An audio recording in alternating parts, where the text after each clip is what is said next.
keadilan merata di negaraku tercinta.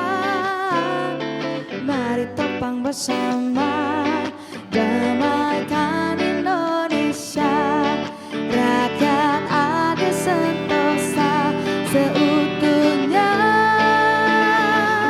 Di sini tempatnya untuk bersuara, rakyat Indonesia. Di sini ruangnya solusi bersama, hukum di tengah kita. Di sini tempatnya untuk bersuara, rakyat Indonesia. Di sini ruangnya solusi bersama, hukum di tengah kita. Hukum di tengah kita. Ya, selamat malam semuanya, Mbak Indah. Halo. Hukum di tengah kita itu tempat untuk mencari keadilan. Harus dong, apalagi kasus yang satu ini nih. Kasus yang satu ini juga mencari keadilan Nah pasti. ini agak susah juga karena ini kan kasus yang ini loh, taruna korban kekerasan yang ada di Poltekpel.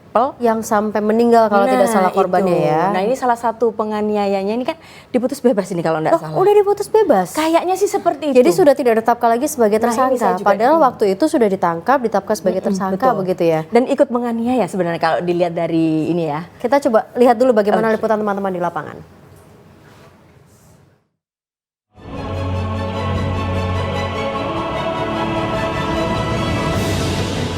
Dava Adewidya Ariska terdakwa dugaan penganiayaan pada korban taruna Politeknik Pelayaran Surabaya, yaitu Emrio Ferdinand Anwar yang dianiaya hingga meninggal dunia pada 8 Juni lalu dibebaskan oleh Hakim Pengadilan Negeri Surabaya dalam putusan sela.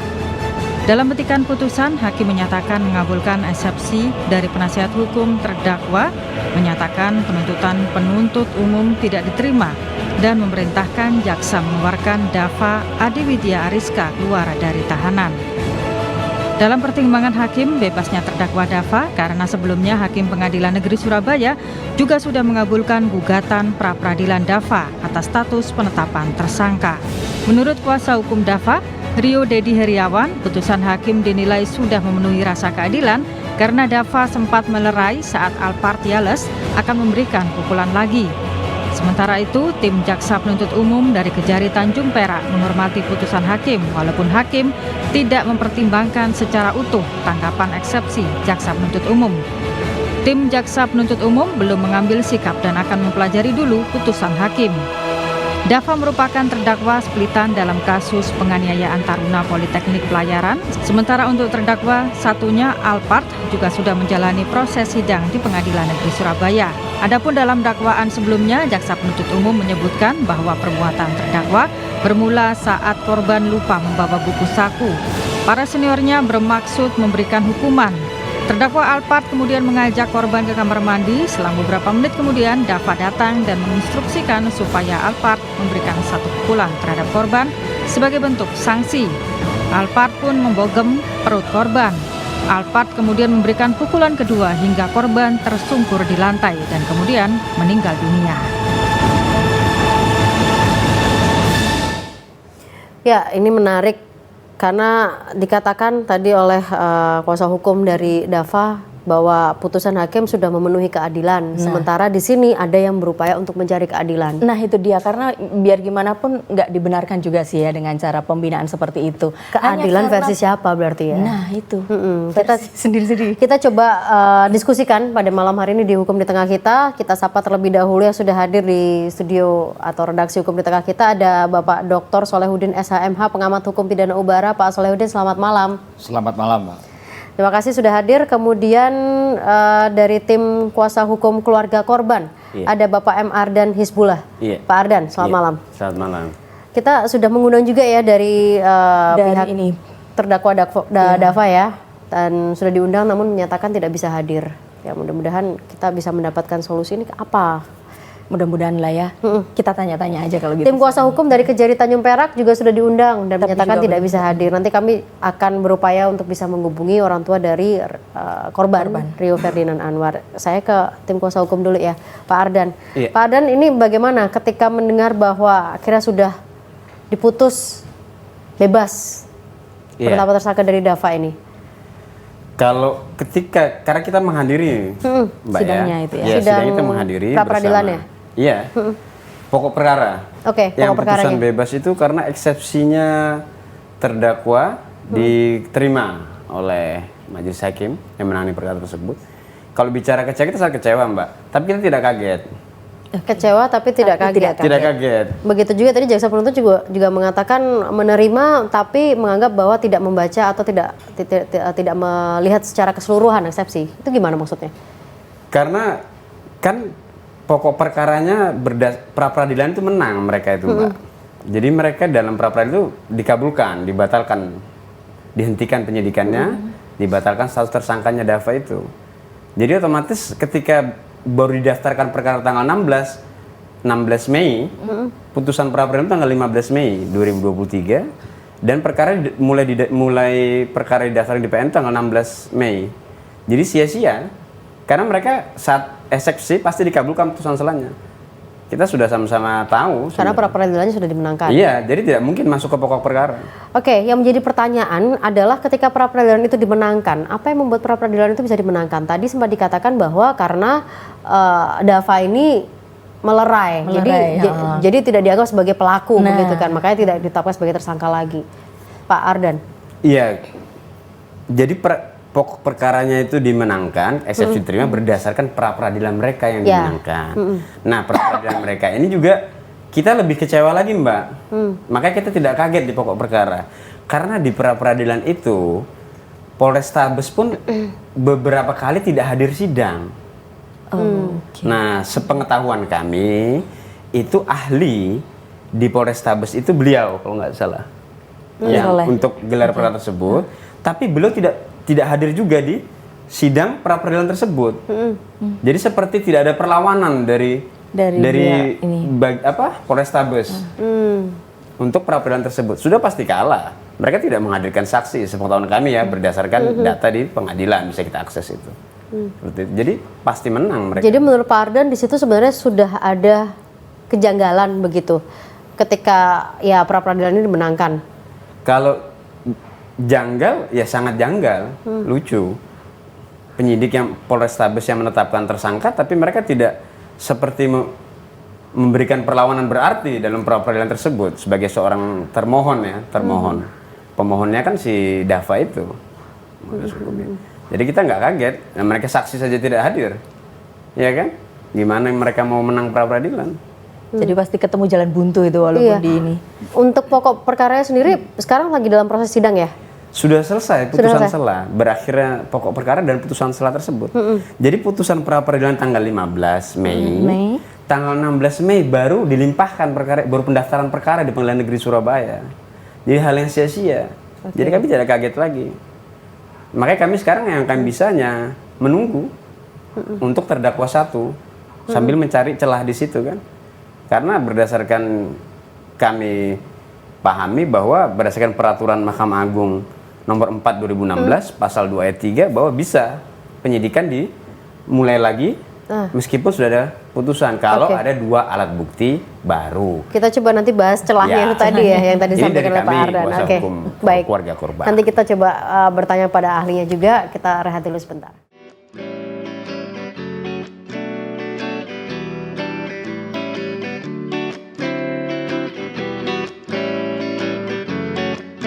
Hukum di tengah kita, hukum di tengah kita.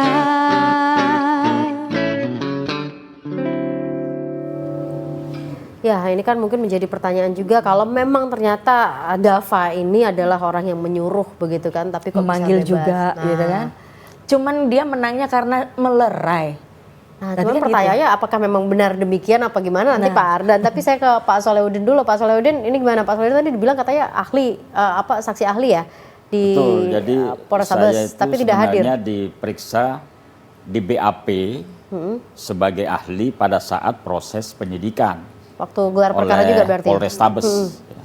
Saya diperiksa memang sebagai ahli di BAP pada proses penyidikan. Oke. Di situ antara lain dalam pertanyaannya ada fakta bahwa yang dakwanya tidak diterima ini diputus kemarin itu ada fakta bahwa dia itu menganjurkan.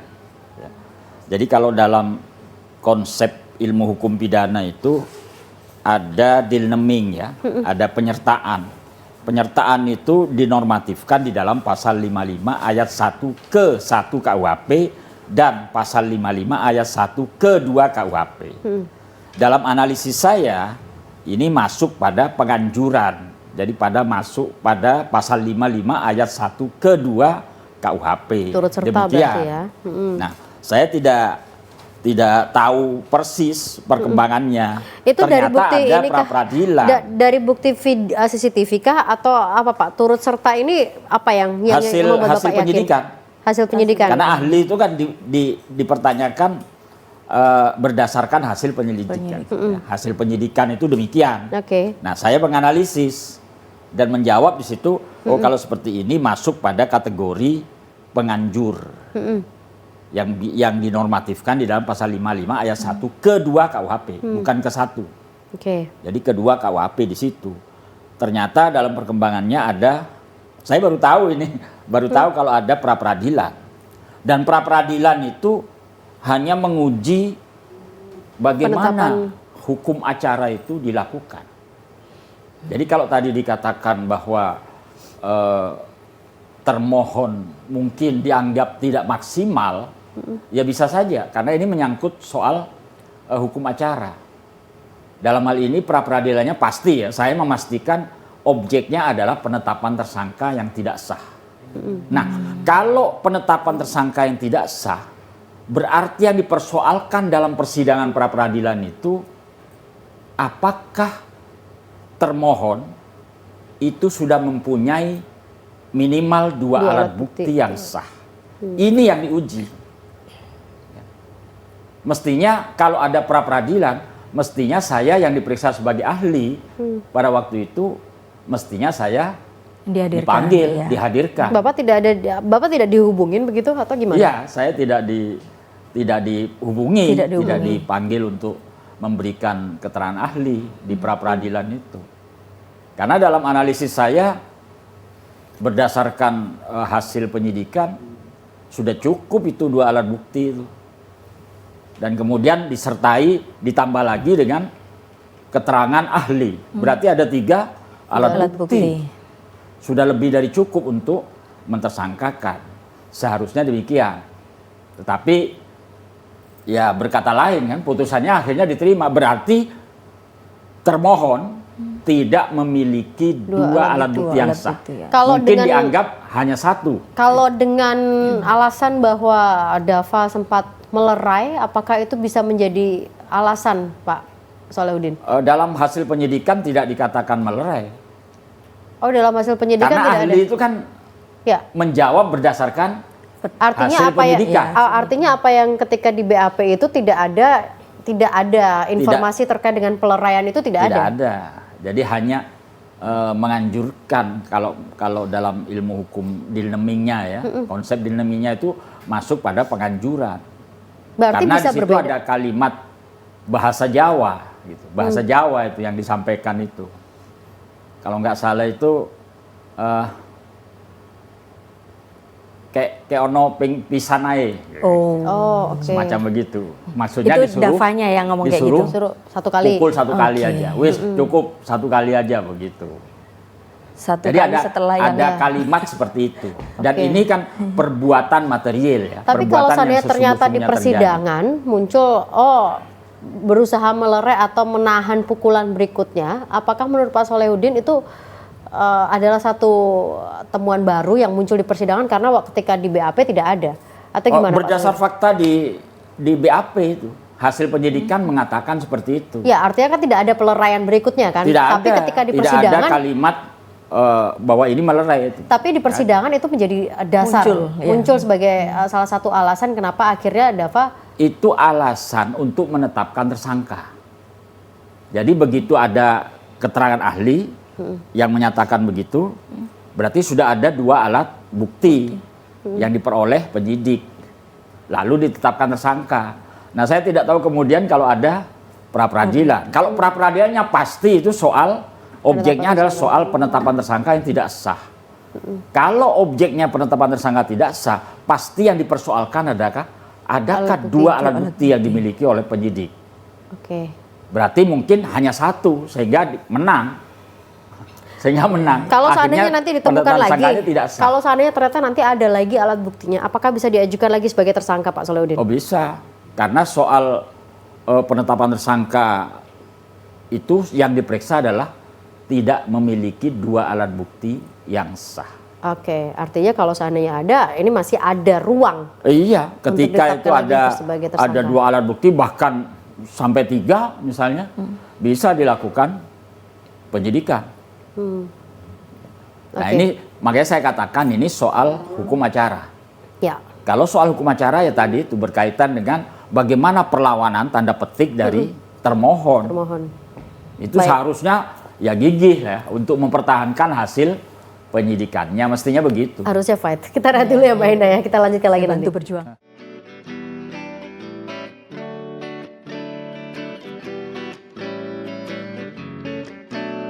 Hukum di tengah kita, hukum di tengah kita.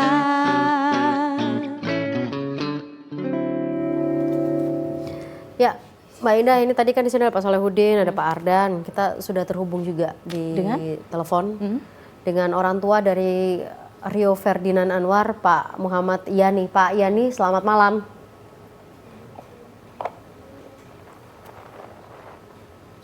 Selamat malam Pak Yani.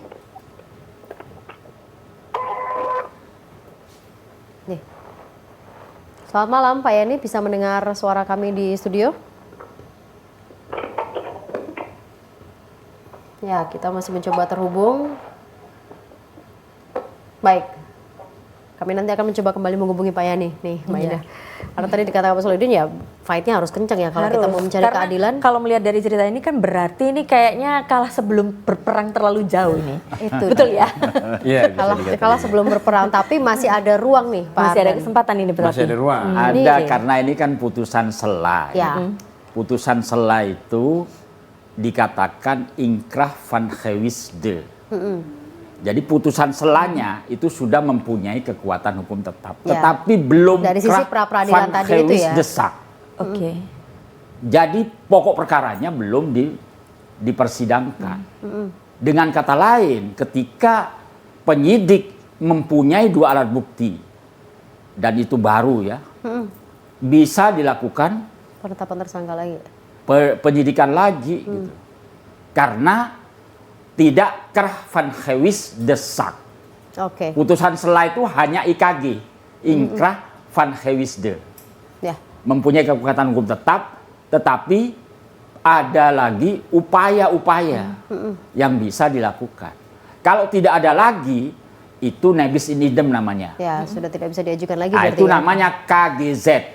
Krah van gewis desak. Nah, itu beda. Nah, ini berarti Gitu. Pak Ardan gimana Pak Ardan? Apakah ada celah untuk kemudian, atau Pak Ardan melihat dari Polrestabes seperti apa untuk fight lagi dengan penetapan tersangka? Ya, kita sudah berkoordinasi juga, kita menanyakan kepada penyidik. Tapi bijaknya dari sikap kami ya kami menunggu. Terkait terdakwa satu kan lagi sidang pokok perkaranya nih. Ya. Saksinya itu puluhan, kurang lebih 20 apa sampai 30. Ini belum selesai. Nanti kan di situ akan ada keterangan-keterangan yang memang di bawah sumpah di persidangan kan. Siapa tahu itu nanti bisa menguatkan untuk alat bukti baru di Dava kasusnya begitu. Dava. Iya, jelas sekali itu karena ada keterangan saksi yang di bawah sumpah di persidangan. Ya, jadi bisa begitu. Bisa. Nanti misalnya cara memperolehnya penyidik untuk bukti-bukti baru itu setelah mengikuti persidangan tersangka utama ini. Iya. Iya. Nah, di situ nanti bisa dilakukan pengamatan ya, pencermatan. Oh, ini ada bukti-bukti baru dikatakan dari keterangan saksi begini-begini. Itu bisa. Itu yang dikatakan bahwa setiap putusan sela itu hanyalah IKG, inkrah van gewisde. Oke. Bukan krah van gewisdesak. Jadi bukan KGZ. Ya, masih ada Jadi lagi ya tidak upayanya. masuk pada nebis in idem. Gitu. lebih gampangnya itu sementara lah ya. Ya. Jadi hanya pra-peradilan sendiri. Pra-peradilan itu memang KGZ dia. Krah van Gewis de Sak. Putusan pra-peradilan itu tidak bisa diganggu gugat lagi. Karena dia bukan IKG, tetapi KGZ. Tetapi putusan selanya IKG dia. Jadi bisa mencari KGZ-nya. Dalam arti pokok perkaranya itu bisa diperiksa nanti. Baik, Pak Solahuddin sebentar. Karena ini di Leming gitu ya. Kita sepertinya sudah kembali terhubung dengan Pak Yani selaku orang tua dari Rio Ferdinand. Selamat malam Pak Yani, mohon bantuannya, mungkin audionya bisa dinyalakan. Masih ke-mute sepertinya. Selamat malam Pak Yani.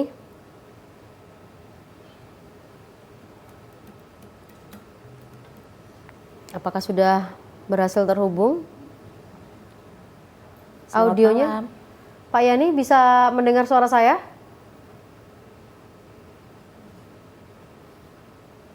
Masih belum terhubung sepertinya. Sudah terhubung di visualnya Pak Yani, tapi audionya belum masuk ini. Beliaunya sedang bertugas ini. Terima kasih Pak Yani sudah menyempatkan waktu untuk bertugas. Di tengah tugasnya ya, Pak Yani. Oke. Baik, nanti kami akan mencoba kembali terhubung dengan Pak Yani.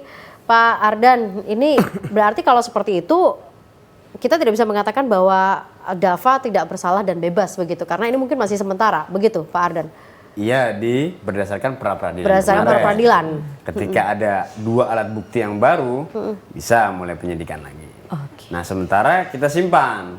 Kita selalu merekam secara detail seluruh keterangan saksi di persidangan. Untuk terdakwa 1 ya, terdakwa Jeles kalau nggak salah itu.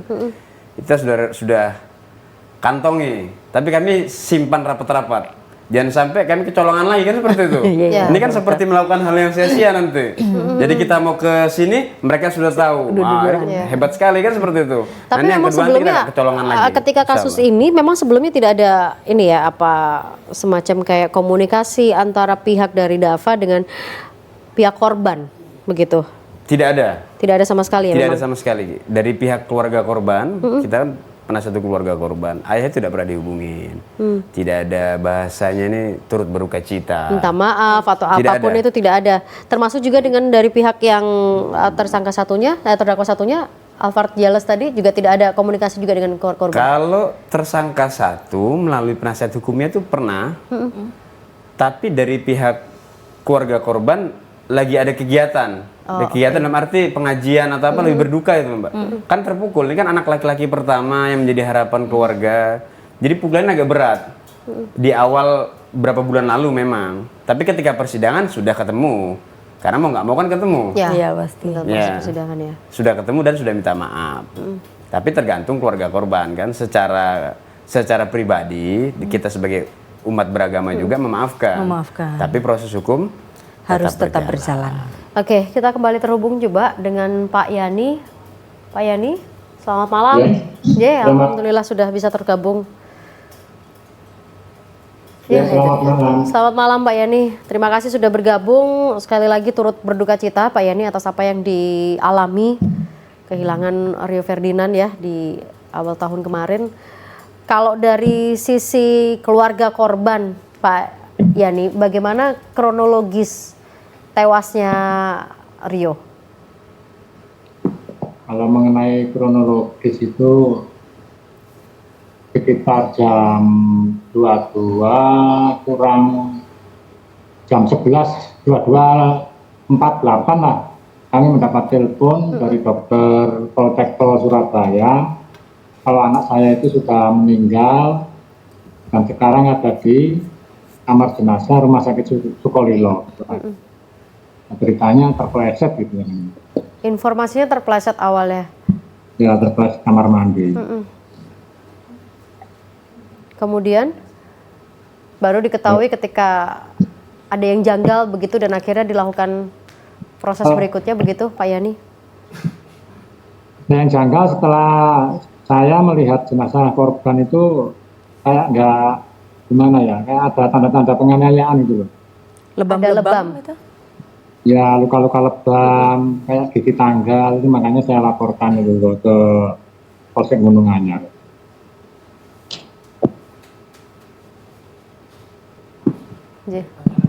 Pak Yani, kalau terkait dengan kabar bahwa pra peradilan ternyata dimenangkan sehingga Dava akhirnya bebas begitu?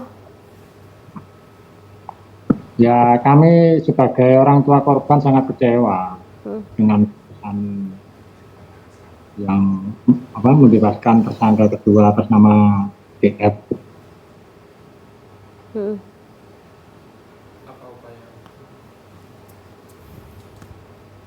Halo?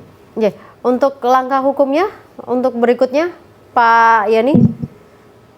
Untuk langkah hukum berikutnya, semua kami serahkan pada Bapak Arjan lagi sama Pak Dwi sebagai pengacara maupun penasihat hukum dari yang mewakili kami.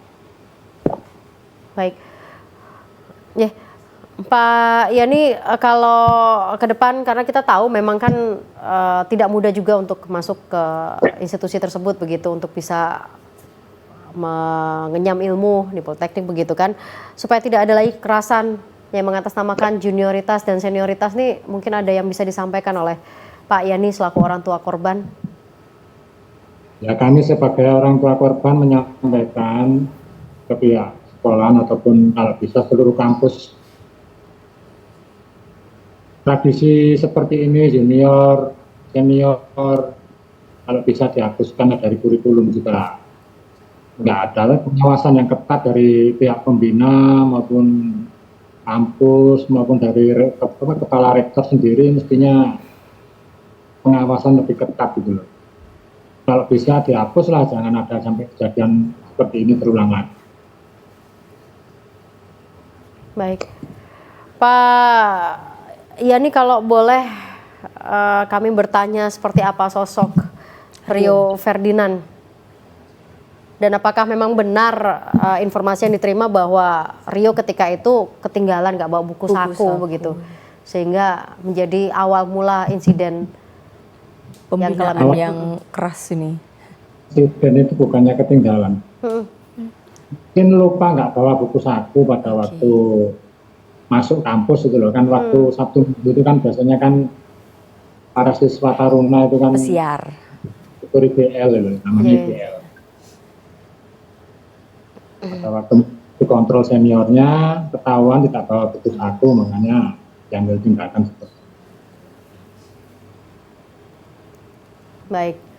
Baik Pak Yani, kita berharap supaya proses persidangan bisa berjalan sesuai dengan yang diharapkan, termasuk juga tadi kekecewaannya nanti bisa terjawab oleh proses-proses berikutnya ya, supaya bisa sesuai dengan harapan berikutnya untuk mencari keadilan.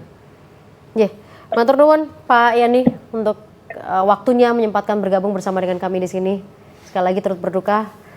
Terima kasih Pak Yani. Saya kembali ke yang ada di redaksi. Pak Solehudin, ini gimana Pak Solehudin? Ini semua mau tidak mau keluarga korban ini sangat-sangat berharap. Masihkah ada ruang untuk mendapatkan keadilan? Ya itu, jadi ruangnya tadi karena ini putusannya itu kan putusan sela ya, yang didasarkan pada adanya putusan pra peradilan. Nah, putusan sela itu sendiri masih ada peluang karena pokok perkara belum diperiksa. Itu namanya putusan sela. Putusan sela itu pada waktu eksepsi. Eksepsi itu pernyataan keberatan dari terdakwa atau penasihat hukumnya terhadap dakwaan jaksa. Keberatan dakwaan jaksa itu demikian-demikian. Mungkin karena ada kasus tindak pidana ini adalah delik aduan, itu bisa mengajukan keberatan. Kalau delik aduan tidak ada surat pengaduannya misalnya. Ketika dakwaan, ini bisa diajukan keberatan, eksepsi. Atau perkara ini sudah kadaluarsa, ya. Sudah fair jaring, ya. Kadaluarsa, itu bisa diajukan eksepsi, keberatan. Atau ada nebis ini putusan yang sudah tidak bisa dilakukan upaya hukum lagi, mempunyai kekuatan hukum tetap yang saya katakan KGZ itu. Nah, pra peradilan itu KGZ. Tapi kalau seandainya menunggu, karena kan ini kan tadi persidangannya sudah berjalan begitu ya untuk yang tersangka satunya.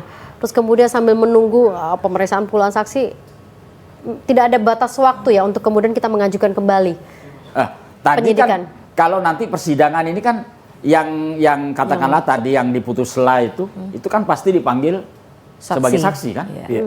Dia pasti karena di situ menurut ceritanya itu faktanya terlibat gitu. Terlibat dan dia tahu gitu. Nanti kan diperiksa di situ. Nah, dari situ dicermati saja nanti. Untuk bisa ada bukti-bukti baru yang bisa menyatakan dan menguatkan yang tadi diputus oleh pra-peradilan itu. Pra-peradilan itu pasti putusannya karena tidak ada dua alat bukti. Ya, bukan, mungkin hanya ada satu. berarti bukan soal benar salah. Iya. Tapi jadi ini masalah hanya persoalan hukum acaranya. Hukum acara pidananya tidak dipenuhi Nah, oleh termohon ya, oleh penyidik dalam hal ini. biar Tidak lebih clear terpenuhi. aja ya kepada masyarakat juga bisa Iya. paham. Biar tahu kenapa kok jadinya kayak gini gitu ya. Begitu. Ini Ya. bukan persoalan bahwa orang Benar ini atau benar atau salah. Dan tadi menurut kuasa hukum dari korban ya, bahwa putusan pra peradilan sudah ada. Ini terlanjur didaftarkan. Oke, saya hold di situ dulu perkara sebentar, ini. Pak Ya. Solehudin. Nanti kita lanjutkan soal itu ya. Iya. Terlanjur didaftarkan. Kita rehat dulu sebentar.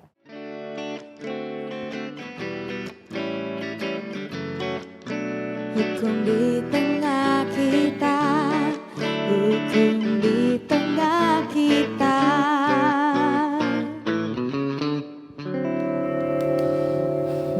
Kita ngelanjutin lagi nih, iya, betul. Mbak Indah. Gimana Mbak Indah melihatnya seperti apa nih? Ya kalau saya sih sebenarnya memang ini kan sudah turun temurun ya. Kalau dihapuskan itu kayaknya agak susah. Soal senioritas nah, tadi ya. mestinya sih mungkin diperketat pengawasan sih sebenarnya. Nah, persoalannya kan mungkin jumlah muridnya akan lebih Nah, banyak itu. dibandingkan yang mengawasi gitu ya. Semacam kayak seolah-olah senioritas ini ada di mana-mana gitu. Dan yang bahaya ya kalau seandainya kejadiannya Tapi pasti Kelewat seperti batas. itu, pasti. Katanya soalnya berkedok pembinaan.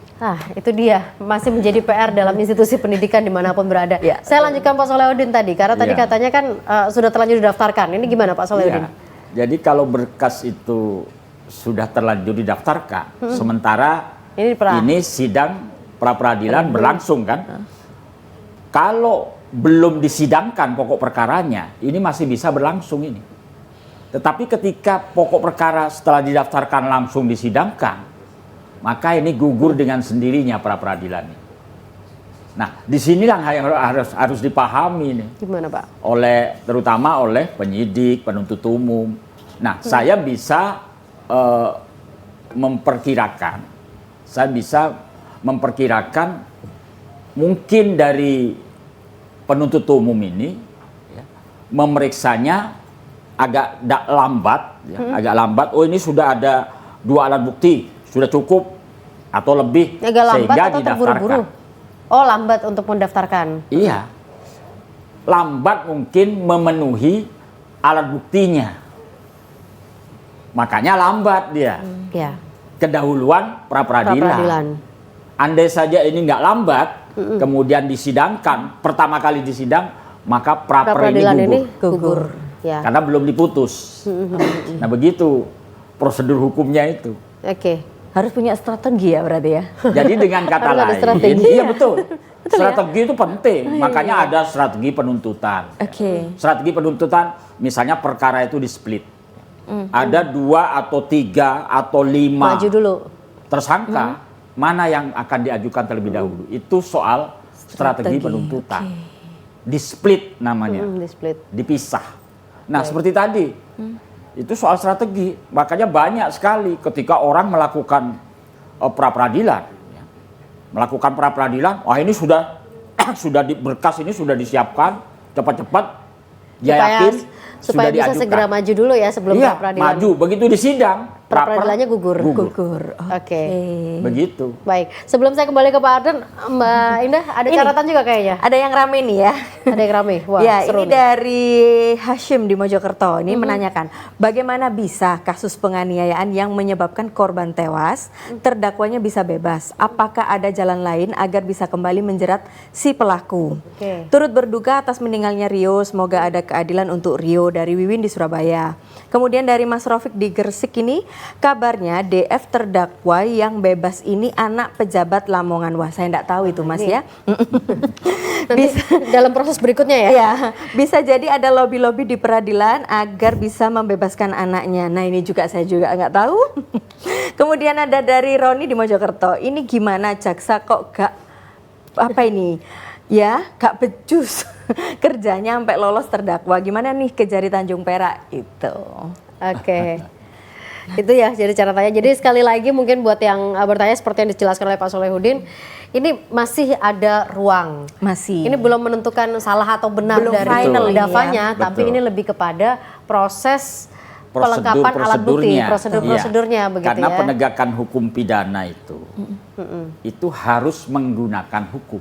Ya, Ya. Penegakan hukum pidana itu harus menggunakan hukum. ya. Supaya apa? Supaya tidak sewenang-wenang. Nah, di sini penggunaan hukum acaranya itu ada mungkin ya terjadi kehilafan. Mungkin kurang. Sehingga dianggap oleh yang ditersangkakan, oh ini tidak ada dua alat bukti nih, mungkin harus hanya bebas satu. dulu nih ya. Maka dia mempunyai peluang untuk praper. Ya, untuk Nah, praper. ketika praper mungkin tidak ada istilahnya Mas kuasa hukum, tidak ada perlawanan yang gigih dari penyidik, dari termohon. Ya. Kalau ada perlawanan yang gigih, mungkin hakim akan, oh ada ini demikian dijelaskan. Oke. Itu tentunya oleh ahli kan. Betul. Kita coba kesampingkan dulu soal perlawanan yang gigih nih Pak Ardan. Tapi sekali lagi kita melihat mencoba karena kita mencari keadilan begitu ya. Kita kesampingkan perlawanan yang gigih karena itu sudah lewat kemarin. Iya. Pak Ardan meyakini bahwa ini masih ada ruang untuk keluarga mendapatkan keadilan. Seperti juga harapan dari pemirsa tadi. Iya, kita sangat yakin akan hal tersebut. Tapi kita juga tunggu dengan baik, tidak terburu-buru. Tidak terburu-buru. Iya, karena yang kemarin itu kan bahasanya itu agak lucu. Karena masa tanggal 4-5 Mei pelimpahan tahap 2, P2 tahap 2 ke Kejaksaan dari Polrestabes selesai. Kejaksaan Negeri Surabaya ini kami kecewa ya, kami mewakili keluarga korban, baru mendaftarkan perkara tersebut di Pengadilan Negeri Surabaya 16 Mei. Dari 4 atau 5 Mei. 4-5 Sekitar Mei itu. kemudian baru didaftarkan Tanggal 16 Mei. Pendaftaran perkara itu bisa kita akses di SIPP Pengadilan Negeri Surabaya. Berarti putusan pra peradilan tanggal 15.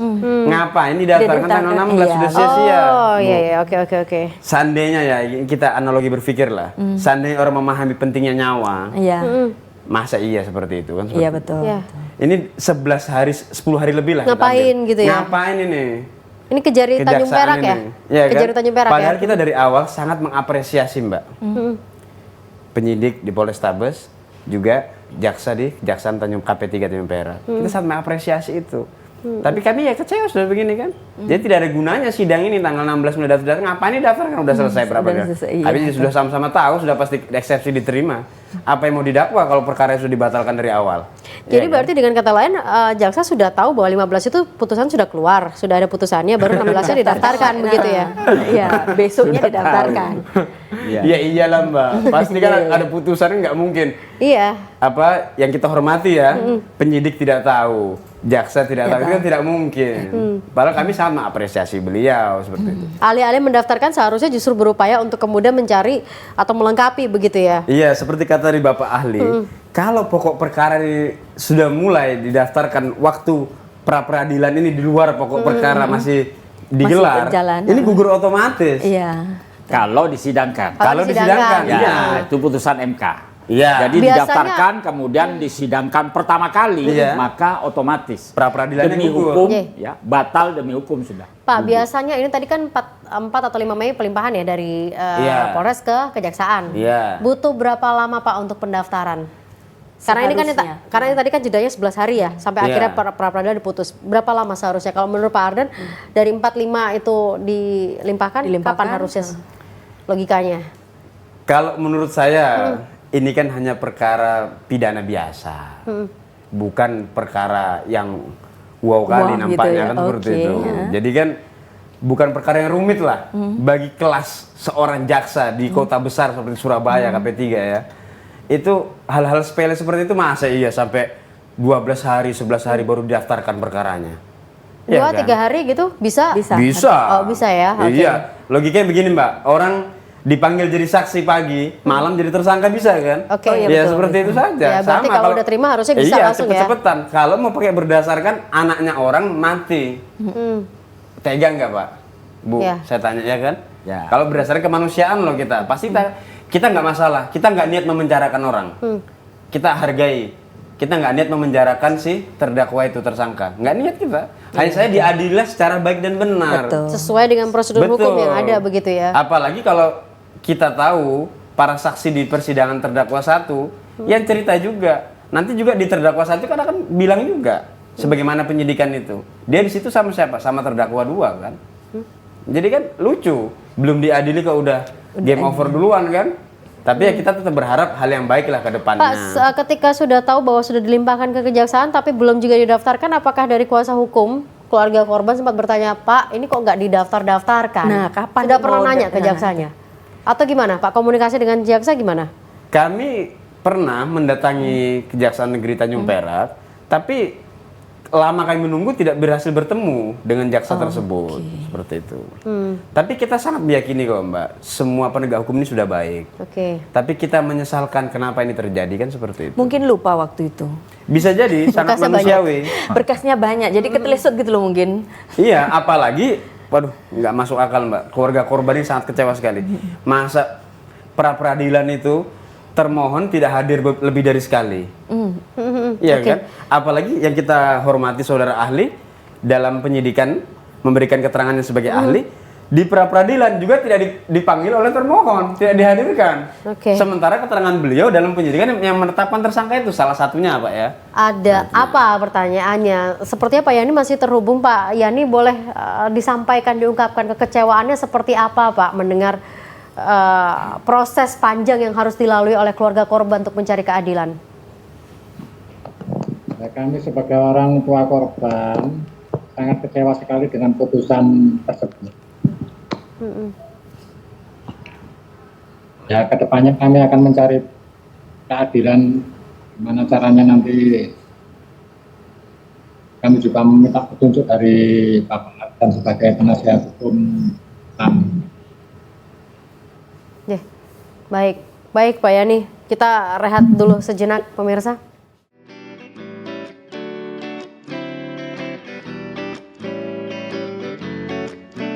Hukum di tengah kita, hukum di tengah kita.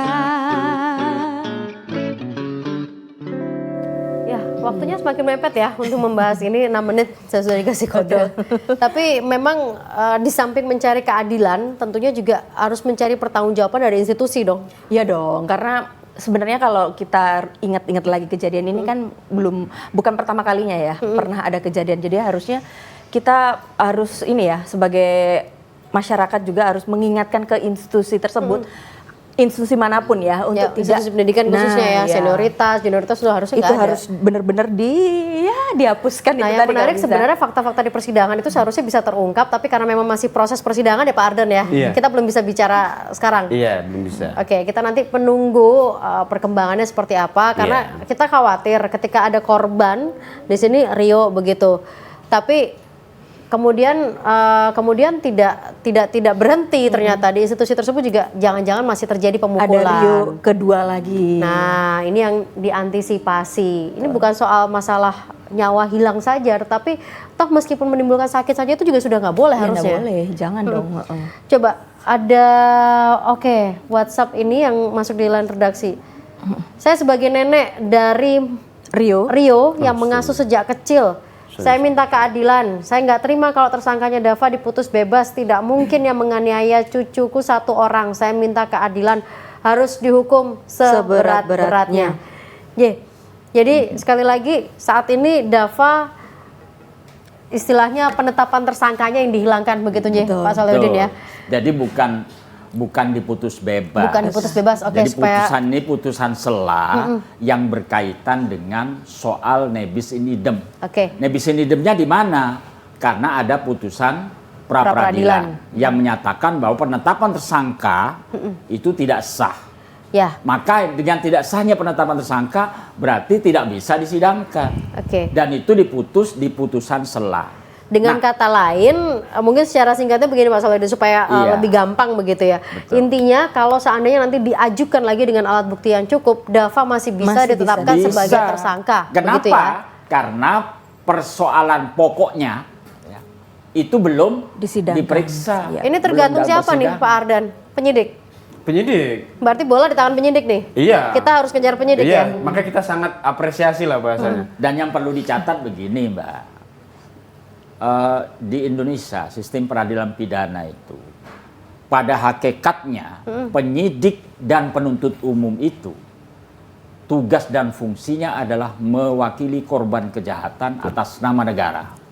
Itu yang digarisbawahi. Berbeda dengan di Thailand misalnya. Ya. Di Thailand masyarakat korban kejahatan bisa menjadi penuntut umum. Dengan kata lain kalau mewakili Bisa menuntut korban, sendiri. dengan kata lain kalau mewakili korban berarti kalau seandainya sebagai keluarga korban ya berarti mereka harus merasa kehilangan dan mereka harus minta keadilan jadi juga begitu tidak ya. perlu sampai misalnya ini bertanya-tanya Ya. atau mendesak lah, Pak segera diajukan berkasnya. Harus punya empati Nggak lah ya. perlu, harus Oke. punya empati karena, Karena dia dia memang mewakili keluarga tugasnya korban. mewakili korban kejahatan Oke. atas nama negara. Baik. Harus dibayar untuk itu. Harus aktif. Ya. Pak Ardan secara singkat ini berarti status Dava nanti ini juga menjadi saksi dalam persidangannya si Alphard ya? Wajib. Wajib Menurut ya, kami dia sebagai jatuhnya saksi. Wajib ya. Iya, pas penyidikan dia di situ dikonfrontir kan, masa pas di fakta persidangan Tidak terdakwa- dihadirkan. tidak dihadirkan lebih lucu lagi. Dagelan ini dong, hukumnya iya. lama-lama kan seperti Oke. itu.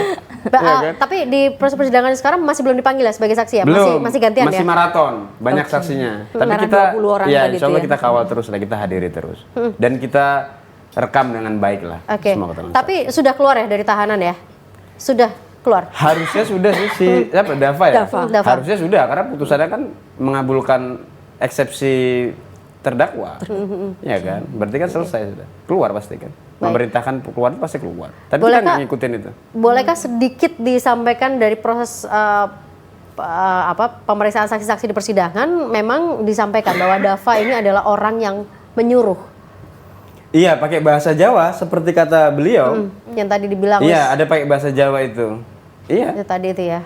Kan ada perannya, Mbak. Nggak mungkin yang 1 sama 2 sama perannya. Kan? Iya. Tentu juga hukum akan menghukum sesuai kadar perbuatannya, perannya masing-masing kan seperti itu. turut Baik, sertanya. Pak Ardan, terima kasih. Iya. Kita menunggu karena setidaknya berarti ada celah harapan untuk Masih mencari ada keadilan ya. harapan, iya. Belum selesai kok ini, masih panjang ini. Ya, asal itu tadi polisi, jaksa mewakili keluarga korban atas nama negara untuk bisa benar-benar memberikan keadilan seadil-adilnya ya. Amin. Pak Solahuddin terima kasih, Pak Ardan terima kasih, Iya, Pak Yani sama-sama. dan juga pemirsa yang sudah mengikuti terima kasih. Mbak, kita nanti kawal ya kasus ini ya. Ikut aku deh. Ikut ya. Oke, baik. Kita berharap yang terbaik, benar-benar keadilan bisa ditegakkan bagi Rio dan juga untuk semuanya. Tidak ada lagi kekerasan dalam institusi pendidikan. Betul.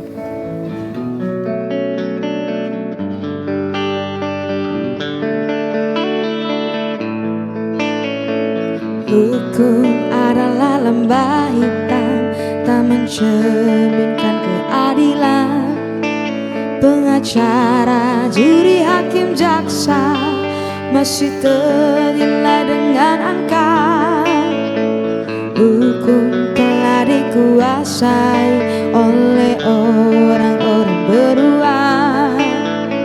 Hukum adalah permainan untuk menjaga kekuasaan. Balik